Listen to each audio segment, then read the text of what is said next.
কি আর হবে, মা ভাইয়াকে ডাকতে পাঠিয়েছে, ভাইয়া বলছে সে নাকি গলা ধরে দিবে। থাক আপা, ওনার আর তাহলে বিরক্ত করার দরকার নেই। মরার আগে মানুষকে বিরক্ত করা উচিত না।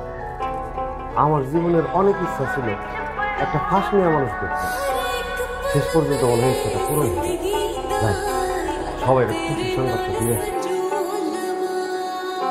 ভাইয়া তুই একটা খালা, কবুল ভাই তো ফ্যানের মতো একটা দড়ি ঝুলাইছে, উনি নাকি গলায় ফাঁস দিবে। দেখ, এমন ছেলের গলায় ফাঁস দেওয়া উচিত। কি বলতেছে? গলায় ফাঁস দিলে তো উনি বাঁচবেন, মরে যাবে। যাক, মরে যাক। এমন ছেলের বেঁচে থাকা মরে যাওয়া অনেক কথা সত্য বলে, যেই ছেলে মেয়ে বাবা মায়ের কথা শুনবো না, তাকে গলায় ফাঁস নিয়ে মরে যাবে।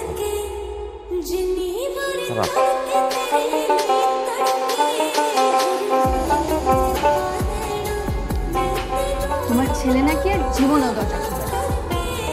কবুল, বড় গেট থেকে একটা বড় তালা এনে কমলের দরজার সামনে আয়, আমি আসছি। ছেলেটা বিয়ে করতে চাচ্ছে না, কি দরকার এত পেশার? তুমি চুপ কর। তুমি যেমন গাধা ছিলে, তোমার ছেলে মেয়েগুলোও তেমনই গাধা হয়েছে।